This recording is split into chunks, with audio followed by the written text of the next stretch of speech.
Hello, I'm Martin McKenna, the Dreadlock Dog Man, and welcome to Dreadlock Dog TV. I'm back at Timmy's place, a dingo cross that was kind of a bit wild and feral that we seen a few shows ago, and I really want to take this dog on and bring it into my pack. Why? I believe there's a lot I can learn from Timmy. Timmy's kind of feral, and he's going to show us if the signals really work that I'm showing you. So again, it's for me and for ye to see whether a dog that is thrown back that far can still remember all the signals and use them with us. I'm just going to go and get him now because I'm really excited about this. But I'm only saying I'm excited to the camera. Once I get up there, I'll lose that excitedness, because then I have to take over the form of leader and show Timmy that I confidently can take control without getting excited. So I'm just going to keep that excitedness in here in my heart a bit, okay? Okay, we're going to show you how to take a second-hand dog on and what you do when you're actually taking the dog. If you'll notice in observing this, we're not going to use any human emotions. There's going to be no sadness, no fear, because we don't want the dog thinking that where it's going to is going to be really bad, because that's what it thinks. You're sad giving it away, you're fearful. Now it doesn't know what's going to happen to it. So we're just going to do a quick, smooth change over. I'll take the dog in the lead, I'll shake hands with Sue, nice happy goodbye, and off we go. This is your new pack and this is the way it starts. One fluid motion.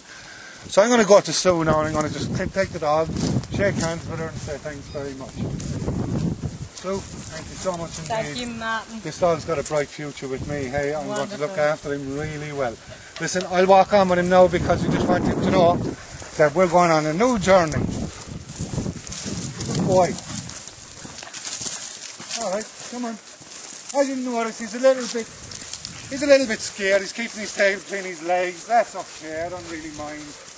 All I want to do is show him that I'm relaxed and whatever I'm doing is okay, and if it's okay with me. Come on, good boy. I don't really coax him much either. This is more a doing thing than anything else. So we're at the car, and he's going to be a little bit nervous about getting in the car, but that's okay. Come on, good boy, come on. Good boy, come on. In the car. See, it's all one fluid movement. There you go, matey. You're in the car. Stay. So again, it's not so much let's all have a big coaxing pattern and get down on the ground and beg the dog to get in the car. What that dog was actually asking for: how confident are you doing what you're doing? Do you know what you're doing? Are you capable? Of course I'm capable. And so you'll notice, again, I'm not paying any attention to the dog. It's down under the seat and away we go. We'll see you when I get home, alright? Bye! Okay, have a look how calm old Farouk is back here, alright? This is all because of the way we took him away. We didn't have too much emotion involved. It wasn't any cries or sulks or fears or anything like that. He's gotten a good start into his new pack. It's a nice, happy, relaxing situation for him. We'll drive on now and take this fella home, okay? Alright, we've just gotten home with Farouk. That's the name I'm giving my new dog, the dingo cross. And I want to show nice, relaxed behaviour right the way up to the house and throughout the house. So we'll do this pretty fluidly. I'm not going to really hesitate for the dog. I'm just going to ask it to come. As you can see, it's still a bit nervous, but that's okay. Come on, out you come. Very nervous yet. I'm not going to show any signs that I'm going to put up with that thing. We're doing something.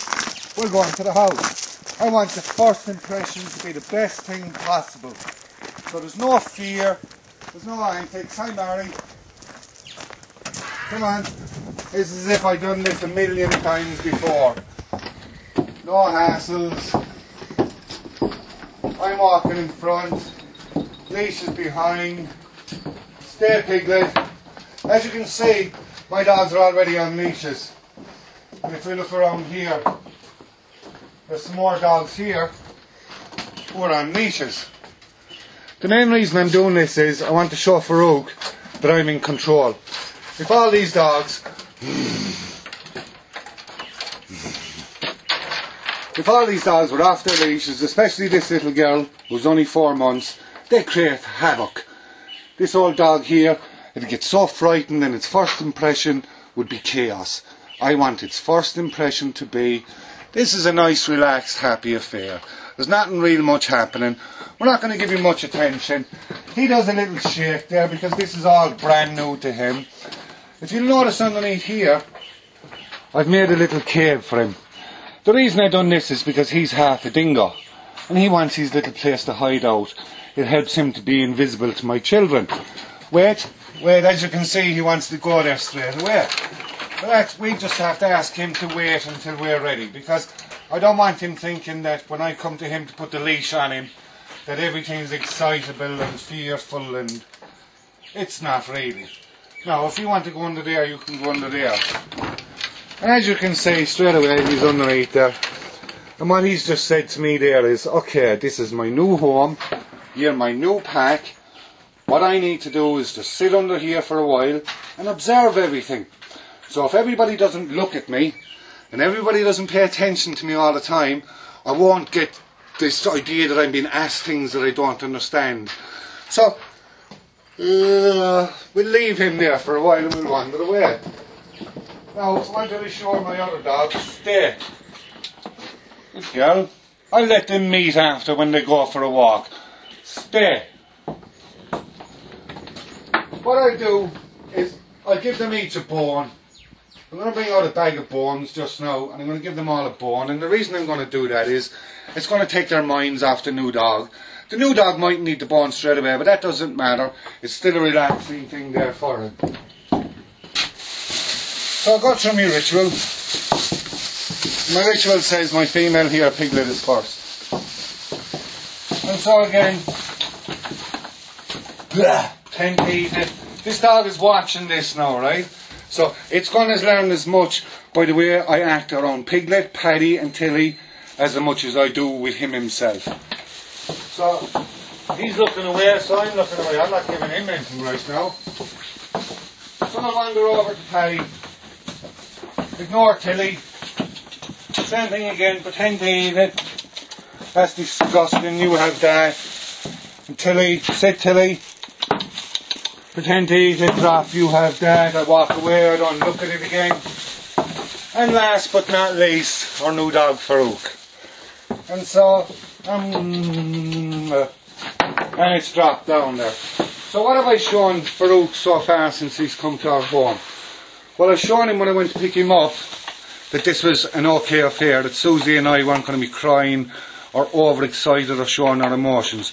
We put him in the car, we drove home with him. On the journey during the car, like I yawned at him a few times to relax him, but he mostly stayed under the seat, so I didn't try to interact with him, and I didn't try to be friends with him and stop and pat him and that. You're there, it's okay, you're in my pack, it's good. As you see, when I come home, I walk him up and I ignore the other dogs and he ignores them. Then I let him go into his little cave underneath there. I showed him that my pack is a safe place to be. I also showed him by the dogs being on their leashes that I'm a leader who's in control, so he doesn't have to be afraid. There's no chaos factor. Remember, it's the first impressions that last, okay? And then after all that was done, I brought out a little bone for each of them.